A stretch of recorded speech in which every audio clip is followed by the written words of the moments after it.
Higgsfield just put their AI plugin directly inside DaVinci Resolve. What it exactly do? Basically, Higgsfield added multiple features, those all live inside one small panel. From that single panel, you can literally upscale your clips, you can remove the background, you can reframe your videos for any platform. You can even draw on a clip to edit it, and the best part, you can generate brand new clips just by typing what you really want. And everything happens right inside your editing panel. And in this video, I'm going to show you how to install and use this plugin inside your DaVinci Resolve. So let's start everything from the very beginning. So here you can see I'm inside the DaVinci Resolve, and here our first task is we have to install the Higgsfield plugin. And to do that, you simply have to go to the link that I had given in the description. So if you click on the link, you will come in this exact website, higgsfield.ai/plugin/DaVinci. So you can see that you can literally install the Higgsfield plugin for DaVinci, for Premiere Pro, and also for After Effects. And if you want to use that inside the Figma, also you can do that. But in this video, I want to add that with the DaVinci Resolve, so that's why I choose DaVinci. And here you can see that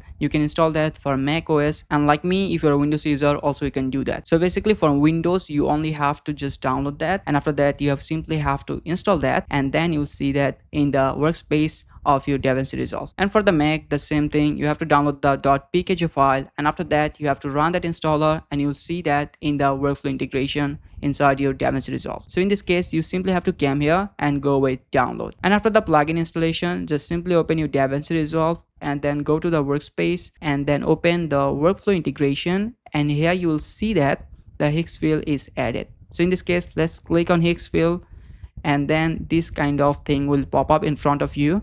So at the first, you have to sign in with your Higgsfield account, and make sure that you must have a Higgsfield account, otherwise you can't log in. So after the login, you'll see something like this. As you can see, we can work with these kind of features. We can generate videos, we can draw to video, we can add LUTs, we can edit video, we can reframe videos, we can remove backgrounds, we can upscale, we can generate images, and again we can simply generate any videos just from text or just from images. By the way guys, if you want to learn more about AI, then you can join my private school community, the Hixill AI. Inside there you will get access to all of my premium level lessons with ready-made templates and workflows, and also we do live session call every week where you can join and ask me anything they are live, and as a community member you'll get direct messaging support from me. So if you're really interested to explore different ways to make money through AI, then this community is a perfect fit for you. The link is given in the description, and nothing to lose, just give it a try for 1 month. So let me show you some of the features with examples which will be very helpful for you to understand that how these things really work. So what I would like, if we want to add something on the top of this silver platter, so for that I'll simply select that video, and then I'll simply just go to the Higgsfield again. I'll go to draw to video. In here I'll just draw on this empty silver platter just to track that, and then I'll say that add a cake on the top of this empty silver platter, and then I'll go send. So it just added the cake in here, and this is the previous video. Let me show you again, and now here's the new video.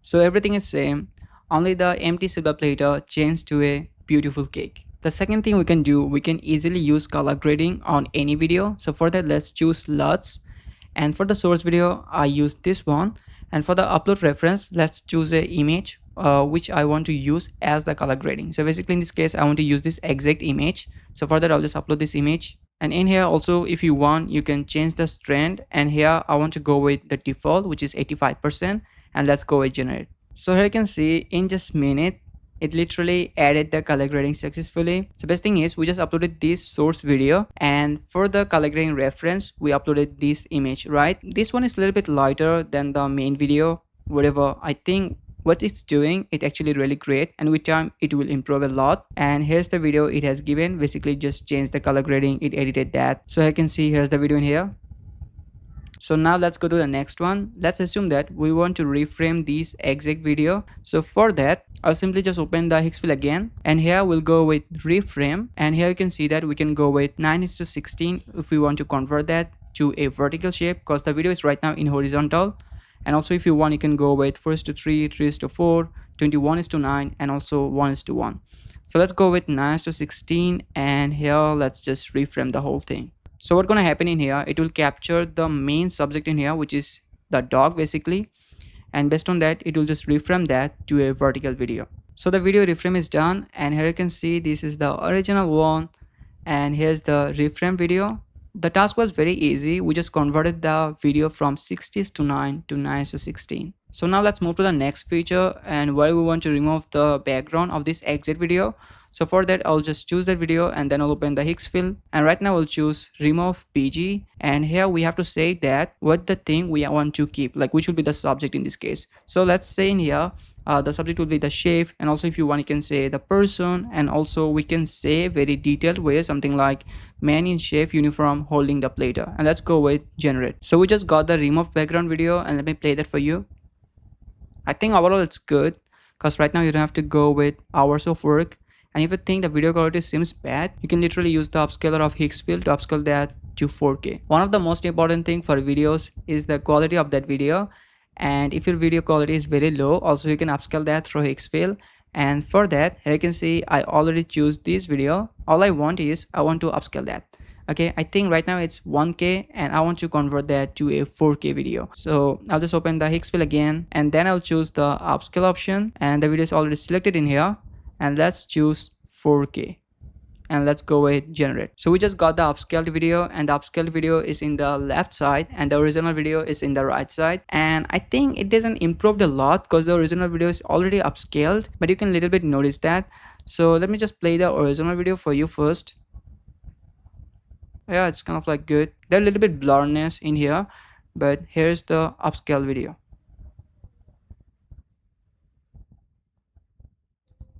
That's good. It can easily understand that this video is in 4K and this is either 1K or 2K. So what about like if you need an image and you need to generate that? So in previous time you need to go to in different AI tools, and then you have to give the prompt, and based on that you just generate the image, and then you have to download that, and then you have to upload that on your video editing panel. And right now you don't have to do that. You simply have to go to image generation, and here let's say that we want to generate an image which will be something like this: a clean bright graphic style 3D icon of a golden trophy cup, solid white background. That's it. And here also if you want you can choose the image generation platform. In here you can see we have the most latest GPT image 2, and also we have the Nano Banana Pro. So these are one of the most strongest AI models for image generation. As you know that you can choose from here which image generation model you want to go with. So in this case let's go with GPT image 2, and here also if you want you can choose the ratio. Do you want to go with 1:1, 4:3, 9:16, or 16:9? Let's go with 1:1 by default. Also you can choose the resolution 2K, 4K or 1K, and also how many images you want. In this case you can maximum go with 4 images, and the minimum you can go with 1 image. So let's go with 2 image so that we can choose the best one from this 2, and let's go with generate. So here's the generated images, and if you think those are the images you want, you can import that just by clicking import on your media pool or on your timeline. So let's say like I want to import that in my timeline and this exact image. I'll just go with timeline, and here you can see the image has been added successfully in here. Now I can actually just use that in my own video for any kind of purposes. And also if you want you can generate videos exactly the same way. So for the video generation you can go with Cinema Studio. If you want to control so many things at the same time, then you can go with Cinema Studio. But if you simply want to generate the video only, then you can go with video generation. So in this case let's assume that I want to make a video as like this. So here's the prompt, and then if I want I can also change the model. So in this case by default it's choosing the Cadence 2.0, which is right now the best video generation model. And also if I want I can choose the resolution. In this case let's go with the horizontal, and also if I want I can change the duration. Let's go with the 4-second video, and let's go with send. So here you can see here's our 4-second video, and let me show you. So as like I wanted, and that's how it just generated that video. And as like the image also, if I want I can just go with import, and I can import that to my media pool and also my timeline. So if I just select timeline, it will be added just in my timeline, as you can see that in here. So yeah, that's the whole thing. I hope that this video helped you. If yes, then please drop a like, and if you're new in this channel, don't forget to subscribe. Stay with this channel, and as like always, see you in the new video. Till then, peace.